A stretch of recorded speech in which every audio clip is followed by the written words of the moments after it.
Welcome back to Talk Tickers. This is our deep dive where we break down the most interesting corporate earnings calls for retail investors. Right, the stuff that actually matters if you're looking at your portfolio. Exactly. And, our style here is pretty straightforward. We're data forward. We want to strip out the Wall Street jargon. And most importantly, we want to give you actionable takeaways like, is this a bullish signal or a bearish signal? Yeah, we want to find the real story behind the numbers. Right. So today, our mission is to explore Generac Holdings Inc. We're looking at their Q2 2026 earnings call. And we've got the official transcript, the management commentary, all of it. And honestly, this one is a wild ride. It really is. Because look, if you walk through just about any American suburb today, take a look at the sides of the houses. You're going to see this unassuming, usually beige or gray metal box. Right, just sitting on a little concrete pad next to the AC unit. Exactly. Yeah. And for decades, when you heard the name Generac, that is the exact image that popped into your head. It's a weather-dependent hardware business. Mm-hmm. The grid drops, the box senses the outage, the natural gas engine kicks on, and your groceries don't go bad. It's basically an insurance policy against a thunderstorm. Right. But here is where the story completely flips. If you look away from those quiet suburban driveways and you look at the most advanced multi-billion-dollar artificial intelligence data centers being built right now. The really massive ones. Right, the server farms training the digital brains of the future.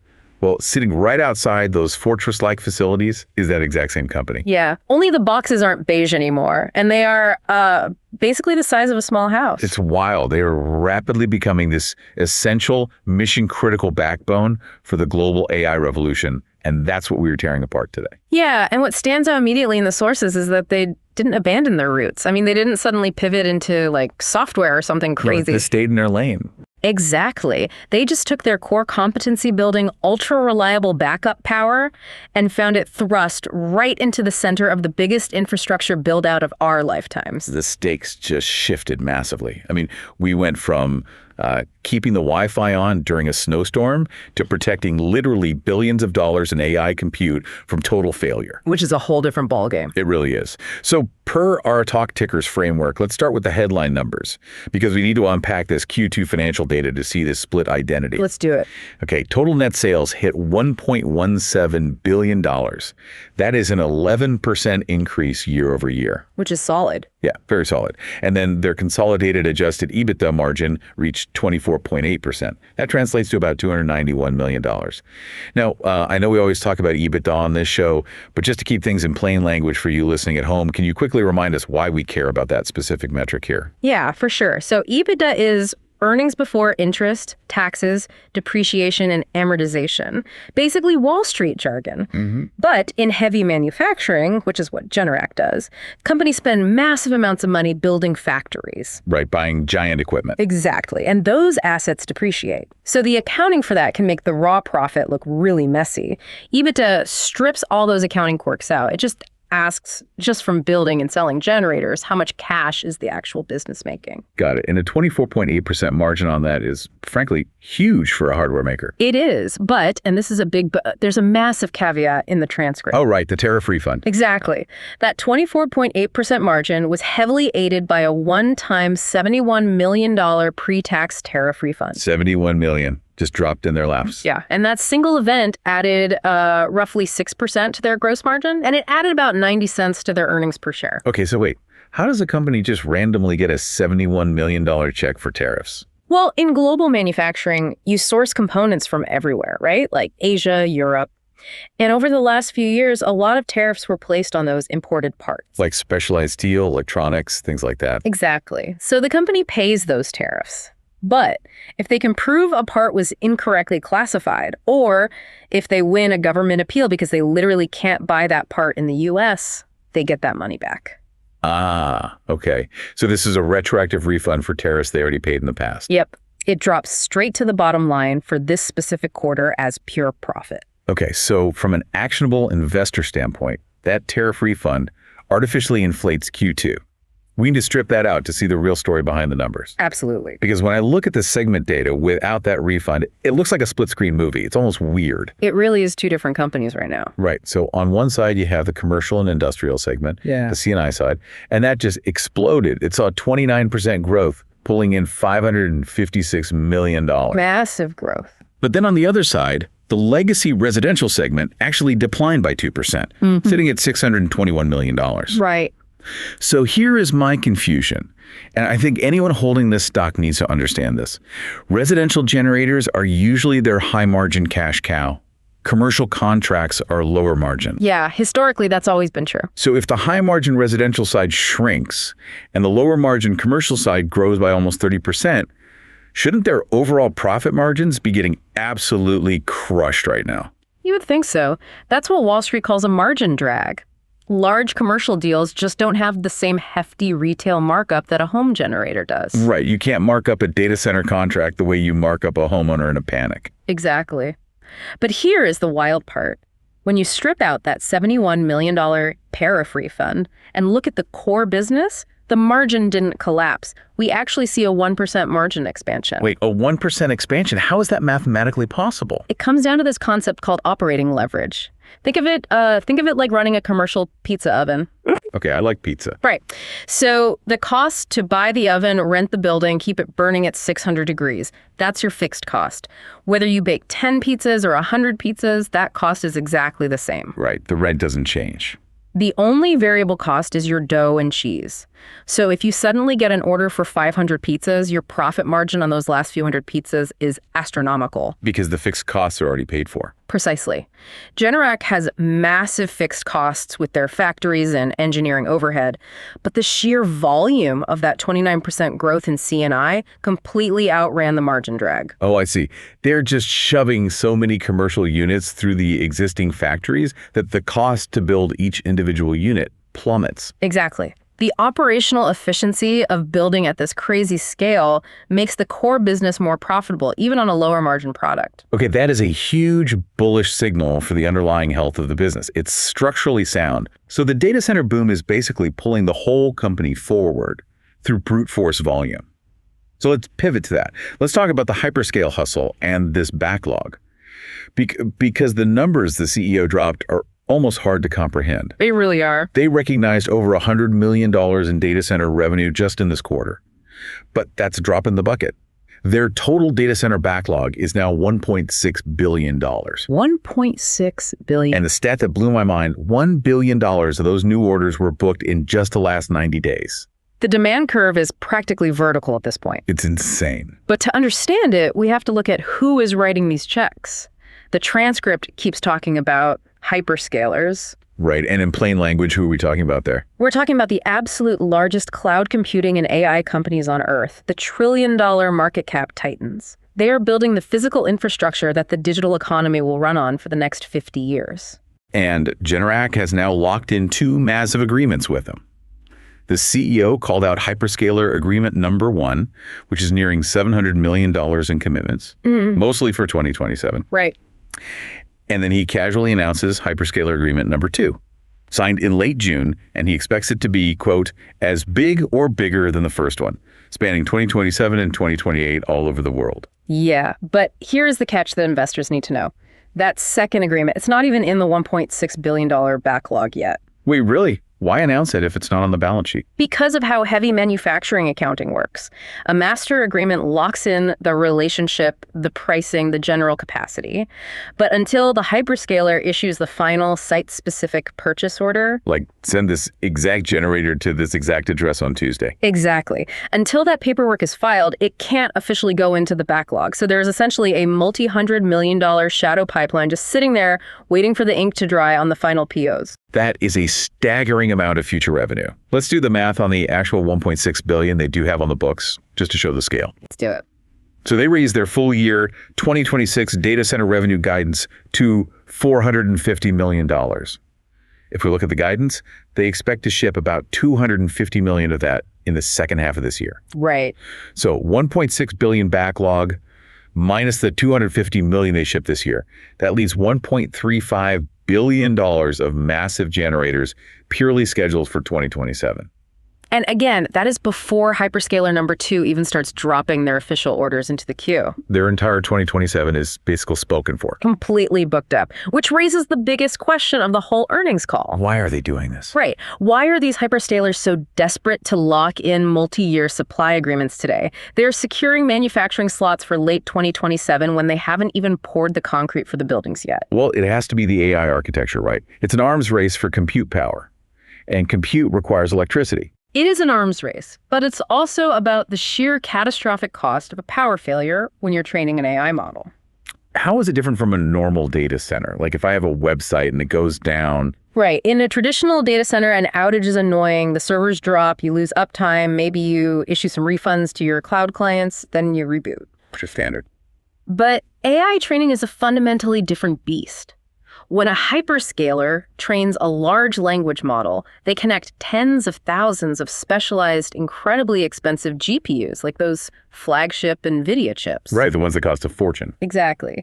And those chips run at max capacity, crunching petabytes of data continuously for weeks or even months to teach the model to recognize patterns. Okay. The math is distributed across the entire cluster. So if the grid drops and those servers lose power, you don't just lose the 30 minutes it takes to reboot. You can corrupt weeks of deep learning progress. Oh, wow. It actually damages the training state. Yes.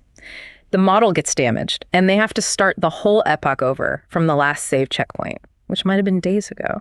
And when you calculate the hourly rental cost of 50,000 GPUs, it's millions of dollars. Tens of millions, vaporized in a fraction of a second just because the power blinked. So these generators, they aren't just an insurance policy anymore. They're a baseline operational requirement. Exactly. You literally cannot secure the financing to buy the AI servers until you can prove to the bank that you have the backup power to protect them. The data center can't be commissioned without it. It's on the critical path to revenue. 100%. Which, okay, that brings us to what has to be a total logistical nightmare for Generac. Oh, yeah. We've established the demand, $1.35 billion sitting in the 2027 queue. Huh? But physically, how does a heavy manufacturing company fulfill a sudden billion-dollar order spike without buckling? I mean, you can't just spin up a second shift and 3D print a generator the size of a house. You really can't. And management spent a lot of time on the call explaining their capacity expansion.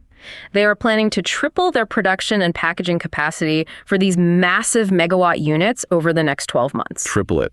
In 12 months. Yeah. In heavy industry, Yeah. that usually takes years of permitting and construction. It's incredibly aggressive. Originally, they had a target of 1.25 billion in capacity by the end of 2026. Now they're pulling every lever to triple that output. Yeah, I saw they're pulling forward the opening of a brand new facility in Sussex, Wisconsin, pushing it up to Q3 2026, a full quarter early. Right. And they went on an acquisition spree. They bought a company called Enercon in April, and they just bought a massive new facility in Belvidere, Illinois for 2027. Right. And the CES specifically said this is to control the packaging and metal fabrication process. This is a huge point for investors to grasp. Right, so let's translate that. What exactly is packaging a generator? Well, producing the actual engine block and the alternator is only half the battle. Yeah. You don't just take a raw, exposed industrial engine and drop it next to a pristine billion-dollar data center. That would be a disaster. Right. It has to be put inside a highly specialized, custom-engineered enclosure. It needs to be weatherproof for hurricanes. It needs intense acoustic engineering because a 3-megawatt engine sounds like a 747 taking off.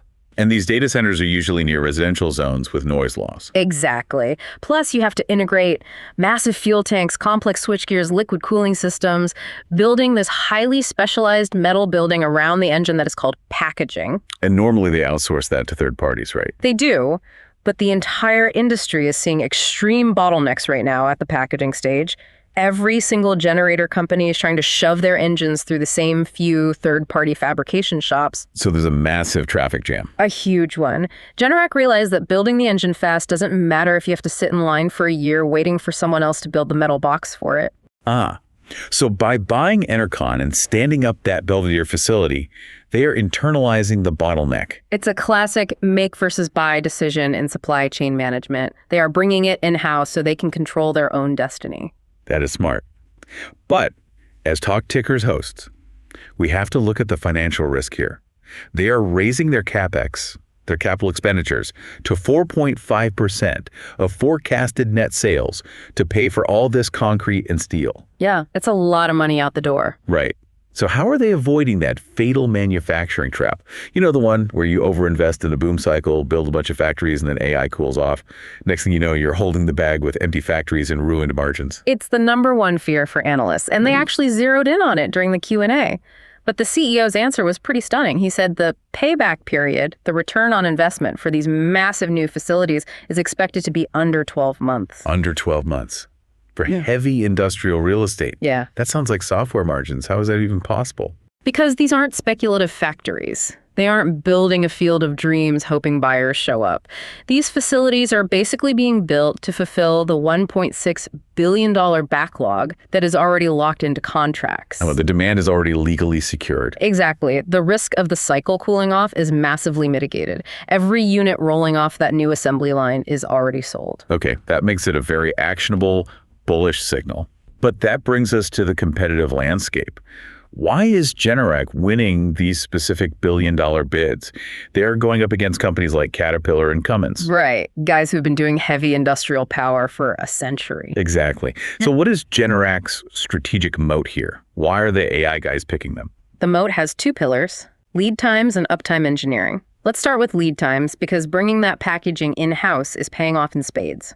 Right now, Generac's lead time for a commercial unit is roughly 40 to 45 weeks. Which sounds like a long time, 10 months. Sure, but compared to the industry, the legacy competitors are sitting at 70 to 80 weeks. And for some custom nodes, they're at 104 weeks. 2 full years. Yes. In AI, 2 years is an eternity. A model becomes totally obsolete in 6 months. Exactly. So imagine you're a data center developer. You poured the concrete, installed $1 billion of H100 servers. It's done. But you can't turn the servers on because you don't have the backup power for the insurance. You are bleeding capital every single day that building sits dark. And Generac walks in and says, "We can shave a full year off your wait time." It's a massive financial weapon for the developer. But wait, this brings up a huge pricing strategy question. If Generac can deliver the literal lifeblood of these facilities a year faster, why wouldn't they charge a massive premium? You'd think they would. Right. If I can get your billion-dollar facility online 12 months early, I'm charging you 30% over market rate for that generator. But they aren't. The CEO explicitly said they are not extracting an above-market premium for speed.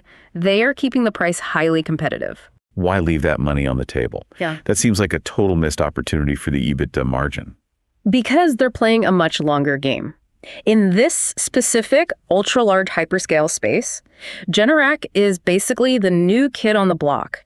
They are known for residential power. Right. So they are using this 40-week lead time not to price gouge, but as a wedge to permanently steal market share. It's a land grab. Get their equipment physically on the site. Prove the engineering, integrate their software with the hyperscalers' operations, show off their global service network. If they prove they can deliver on time and on budget right now, they become the default choice for the next 10 data centers that hyperscaler builds. Okay, from an investor perspective, I love that. You optimize for the long-term relationship, not a one-time margin juice. Exactly. And you mentioned their global service network. The sources talked about their geographic footprint, right? Yeah, they aren't just shipping out of Wisconsin. Hyperscalers are building everywhere now. Generac highlighted their facilities in Italy, China, Mexico, India, Brazil. Hyperscalers want standardized blueprints globally, but with localized support teams. Generac has that. So let's shift gears from the logistics to the actual physics of these data centers. Yeah. Because there is a very interesting technical demand highlighted in the call. You flag the difference between front of the meter and behind the meter power. Yes, this is crucial. Can you translate that for us? Sure. So front of the meter is just a standard utility connection. The data center plugs into the local public grid. The utility provides primary power, and Generac provides the backup. Simple enough. But right now, U.S. grid interconnection queues are backed up for years. Utilities physically cannot build transmission lines fast enough for this AI surge. So data centers are going behind the meter. Meaning they generate their own primary power? Yes. They are using massive natural gas turbines to run the data center completely off-grid. Oh, wow. They become their own power plant. So do they still need Generac then, if they have their own power? That's the fascinating part. Some people thought these turbines would replace backup generators, but the CEO pointed out that turbines are mostly a bridge technology. They are expensive, they have commodity risk with natural gas prices, and most importantly, they are machinery. And machinery fails. Right, turbines need maintenance. Exactly. So even if they generate their own power, they still need localized Generac backup generators to protect the servers in case the turbine trips offline. The backup need is absolute no matter where the primary power comes from. And this ties into the uptime requirements, which depend on the type of AI data center. The transcript separates inference data centers from training data centers. How do those differ? We talked about training earlier. It's the brute force phase, running constantly for months. Because a power drop ruins the epoch, the backup requirement is insane. They need 100 to 130% of the facility's total power draw. 130%. So they have massive excess capacity just for redundancy? Exactly. Now, inference is when you actually ask the AI a question, like typing a prompt into ChatGPT. Right, just getting an answer. That takes bursty compute power. Uptime is still critical, but they might only need a standard 100% backup rather than 130%. Okay, so different architectures. But for either of them, the generators have to react instantly. The call mentioned a 10-second startup requirement. What does that actually look like? It's one of the hardest engineering challenges in power. When the grid drops, the data center shifts onto huge battery backups called UPS systems, but those only last a few minutes. Just a bridge. Right. So the second power drops, a signal goes to the generators. In under 10 seconds, these massive engines have to start, ramp up to thousands of RPMs, synchronize their electrical frequency perfectly to 60 hertz, and accept the entire electrical load of the facility without stalling. That's like handing the electrical load of a small city to an engine in 10 seconds. It's exactly like that. And Generac's next-gen engine architecture is apparently beating legacy designs on its ability to take that massive load safely inside that 10-second window. It's an incredible story on the commercial side, but look, we have to check in on the rest of the business. Yep. Let's head back to suburbia. Right, the residential side. How is the legacy segment doing? Because the macroeconomic environment for consumers is pretty rough right now. It is, and it's a much more grounded story. Overall, residential sales fell 2% in the quarter. Okay. That was mostly driven by soft portable generator sales and a big drop in energy storage systems like solar and battery storage. But the sources had a specific reason for the solar drop, right? It wasn't just a general lack of demand. No, it was a tough year-over-year comparison. Last year, Generac got a huge boost from a Department of Energy program in Puerto Rico. They subsidized solar and storage after the hurricanes. That program ended. Plus, the broader U.S. solar market is getting hammered by high interest rates. Solar is expensive to finance right now. Fair enough. But what about the portable generators, the ones you buy at Home Depot? The CFO said power outages in Q2 were more than 30% below the long-term historical average. Basically, the weather was just too nice. No major hurricanes, no massive grid-collapsing ice storms. And people don't buy portable generators when the sky is blue. It's a reactive purchase. Right, but here is the actionable nuance for investors.